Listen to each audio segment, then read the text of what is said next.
Como les decía al principio del programa, les debemos una entrevista y además una muy interesante. Ayer las cosas de la tecnología y la técnica y las nuevas tecnologías en definitiva nos impidieron hablar con Antonio de Miguel, pero ya los compañeros han resuelto el problema y ya le tenemos al otro lado del Zoom para que nos hable de espacios naturales que conoce muy bien, algunos desde hace además bastante tiempo. Buenos días, Antonio de Miguel, gracias por acercarse de nuevo a Es la Mañana de Guadalajara. Bien hallado, José Luis. Hoy sí podemos. Gracias. Bueno, vamos a ver, porque habitualmente usted nos hace llegar a los medios pues notas, artículos de opinión muy interesantes, algunos de ellos que tienen que ver mucho con la realidad de Guadalajara, que usted bien conoce como ciudadano y mucho mejor pues como parte del ayuntamiento que ha sido en la anterior legislatura. En primer lugar, nos vamos a ir hacia el Parque de la Chopera, que usted define en nuestro pequeño Central Park, que sin embargo también usted denuncia que tiene demasiadas carencias, ¿no? Pues sí, yo lo defino nuestro pequeño Central Park porque allí vamos a buscar nuestra catarsis, a hacer deporte, a pasear por allí. Y es uno de los pocos refugios climáticos que tenemos en Guadalajara, es ese parque fluvial de la Chopera. Y últimamente yo vi en las noticias que se ha limpiado la cara de su margen derecho. Y hace unos días la alcaldesa salía a presumir de ello. Pero yo creo que la realidad es que necesita muchas más intervenciones para desarrollar las potencialidades que tiene ese pequeño Central Park, que tiene como zona de biodiversidad, con una fauna y una flora excelente, como foco de esparcimiento, como decía, para hacer deporte, de turismo y de salud. Se tiene que retirar más basura de la que se ha retirado, se tiene que desbrozar, José Luis, destapar, podar, controlar especies vegetales invasoras, que las hay muchas, y que pueden afectar a esa flora nativa y a la dinámica del río.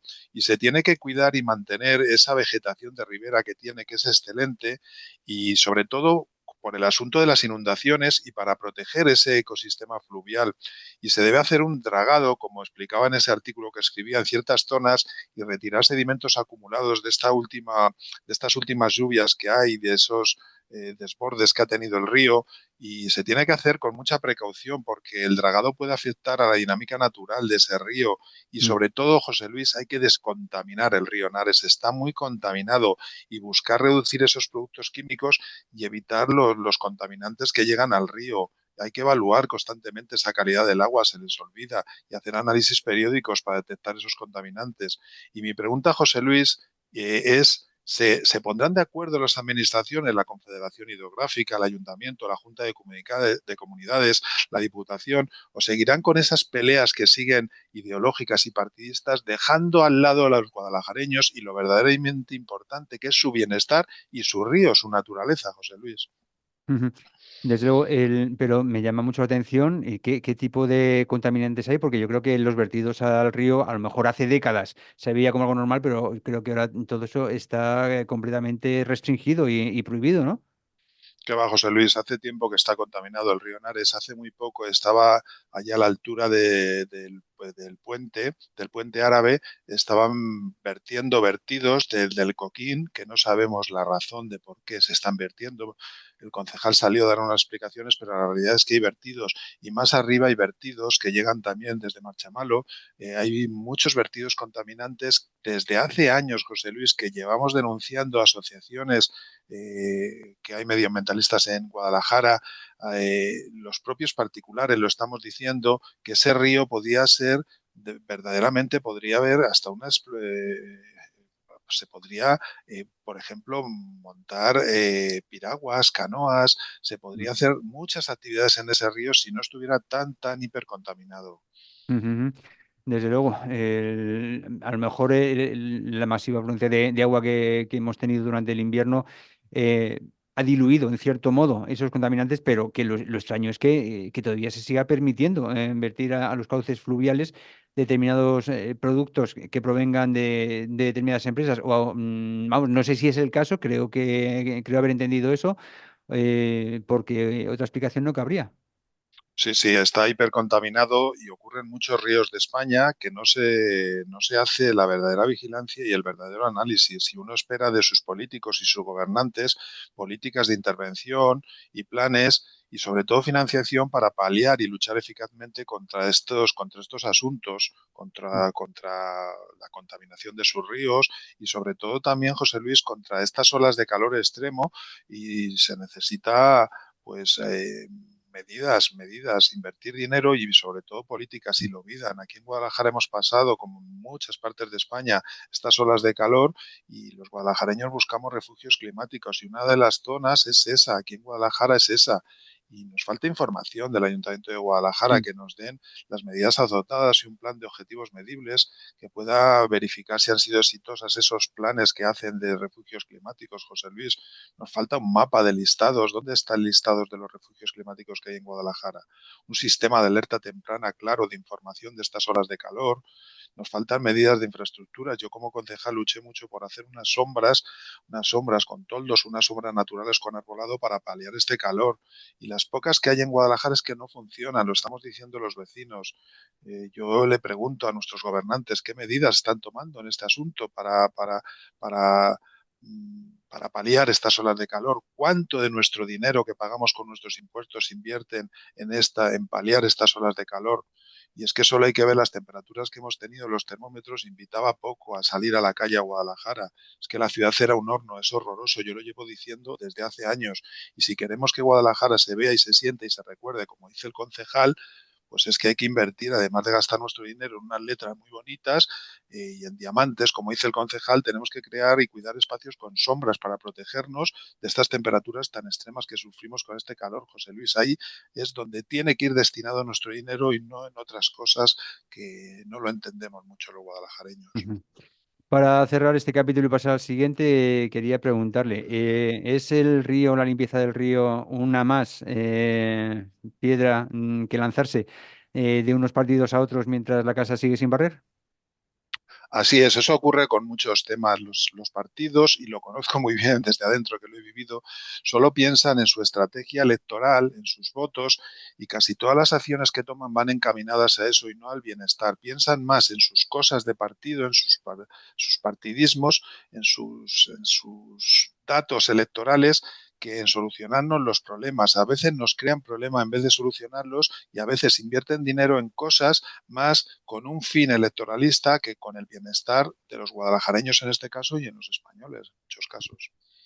En fin, para aquellos que quieran indagar más en todas estas reflexiones de Antonio de Miguel, nada más que acercarse a guadalajaradiario.es o buscar directamente La Chopera, nuestro pequeño Central Park. Enseguida les van a salir los resultados para poder acceder al artículo completo.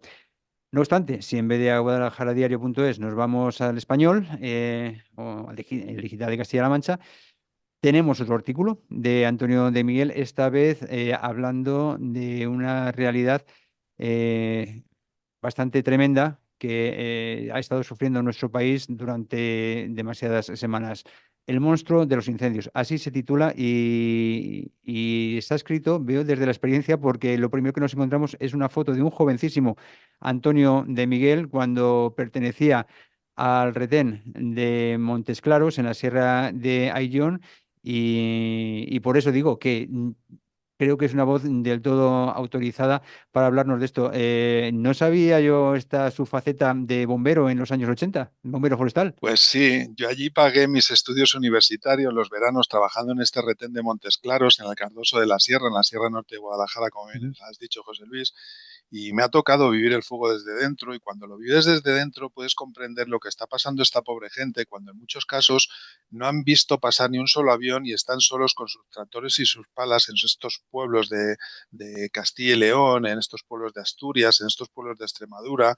Y mi sentimiento al ver todo lo que está ocurriendo después de haberlo vivido en esta España que está ardiendo es de desolación, José Luis, es desesperanza y de indignación de que quieren usar los fuegos de muchos puntos de España estos políticos para avivar sus fuegos políticos, sus estrategias electorales, como hemos dicho con el río Henares, igual.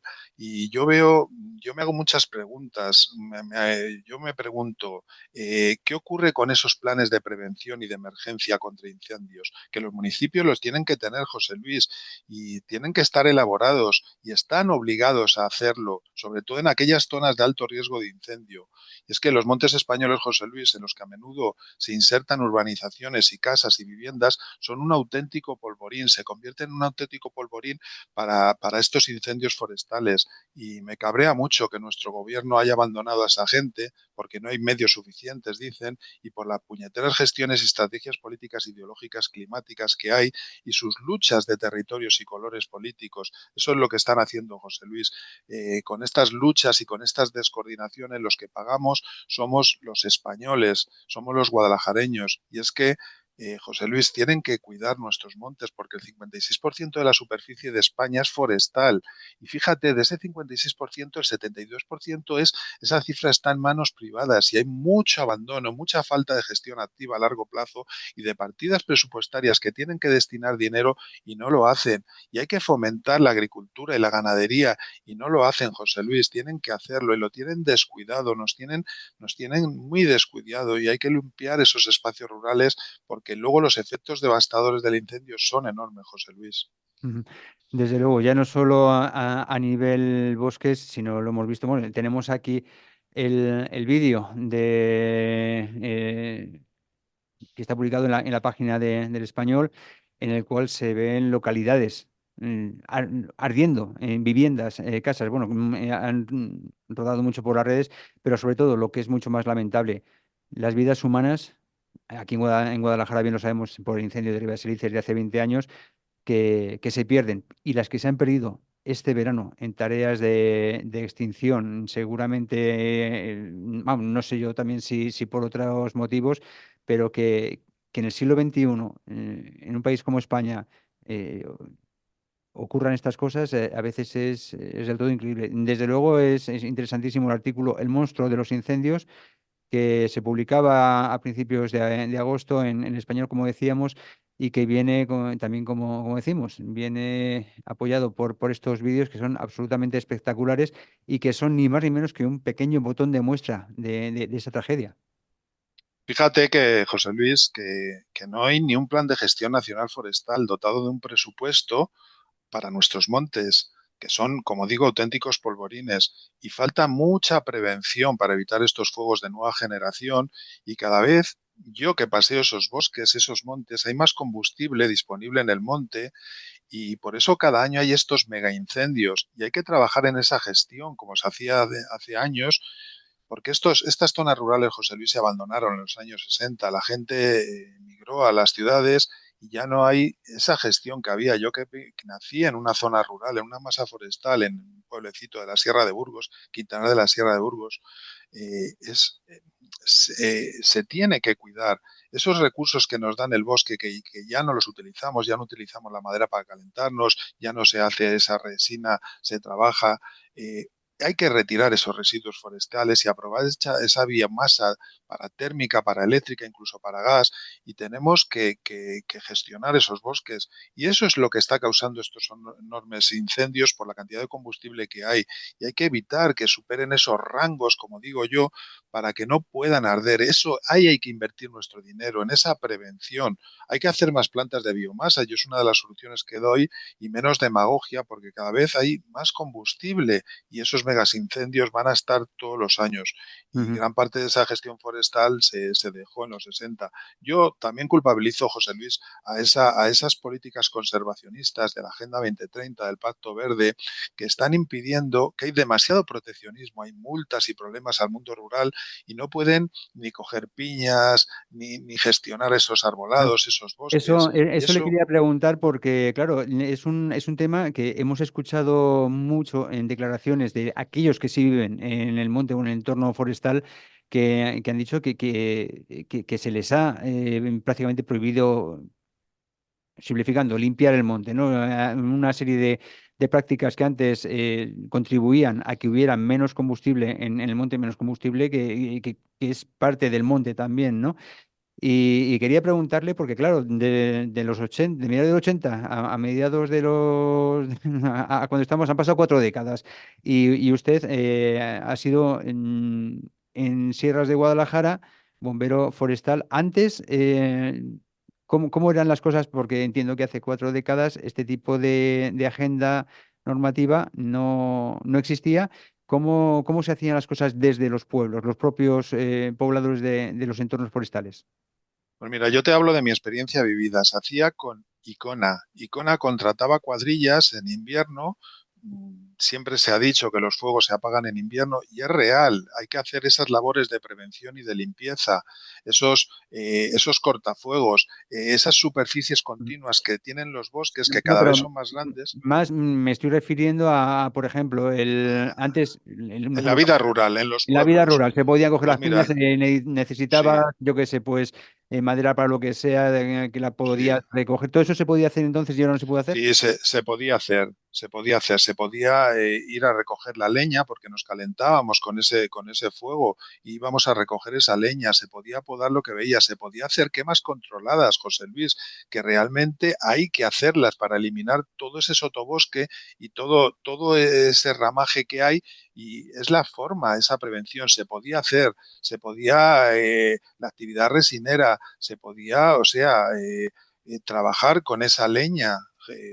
Eran trabajos y ahora con estas políticas conservacionistas y ecologistas radicales nefastas, he definido Agenda 2030, el Pacto Verde, todas esas políticas activistas, puedes mirar y no tocar nada, porque si no eres multado y hay demasiado proteccionismo para esta gente que queda en el mundo rural y que vive en el mundo rural y que necesita tener los pastos con el ganado y son verdaderos problemas que están viviendo el mundo rural. A mí me lo dicen en cada salida, en mi propio pueblo cuando voy, y me dicen que ya no pueden conseguir que tengan limpios sus montes como los teníamos antes, que no hay ese aprovechamiento que es necesario y que no pueden hacer esa labor preventiva que hacían antes, como he dicho, haciendo cortafuegos para que las superficies continuas de los bosques se rompan en ese efecto mosaico que están definiendo ahora los expertos, porque hay que romper y crear estas dos continuidades en ese combustible. Es la forma de paliar y que no haya esos macrofuegos.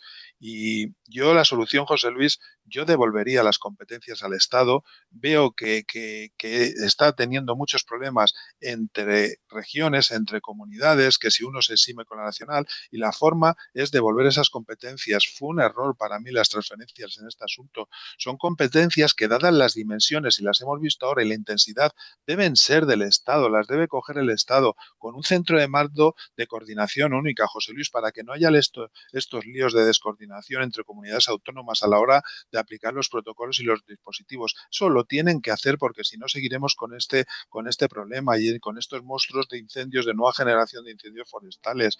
Y es tan voraces que tienen que coger estas competencias el Estado, José Luis.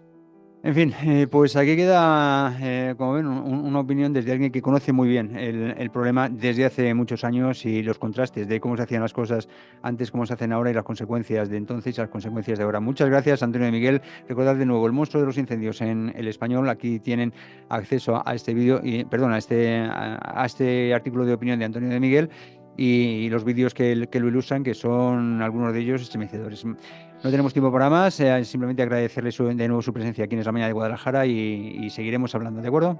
Bueno, muchas gracias, José Luis, y mi apoyo y mensaje de ánimo a esa buena gente que siguen luchando por tener sus casas, su ganado, sus animales y que siguen arrasando este monstruo. Buenos días a todos los guadalajareños.